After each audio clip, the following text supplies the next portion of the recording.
Hindi na natin alam kung paano pa ang mangyayari sa batas natin dito sa Pilipinas. Hindi po ba siyang maikonsidera na maging state witness dito po sa flood control mess? Depende po sa kanyang magiging salaysay at kung ano po ang kanyang mailalahad. At depende na po rin yan sa Department of Justice kung siya pa ay maituturing na isang state witness at ito naman po ay O ito mga kahunta, isang mabilisan lang. Hindi na natin alam kung paano pa ang mangyayari sa batas natin dito sa Pilipinas. Kasi sa dinami-dami ng nagtuturo doon sa isa sa pinakamalaking isda sangkot sa kaganapan ng ghost project ng flood control na yan, ay siya pa ito magiging state witness. Anong nangyari sa batas natin sa Pilipinas? Eh, ang dami-daming pwedeng maging state witness, yung sangkot pa, yung pinakamalaking isda pa, si Martin Romualdez, ang dami-dami nagtuturo dyan, sila Diskaya, yung Marines, na si Gutesa, hindi nila pinapakinggan.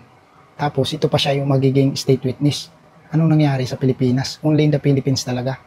Ngayon, nasa inyo na mga kahunta kung anong magiging komento nyo dito sa pahayag ni tagapagsalita ng palasyo na si Claire Castro na parang ewan din.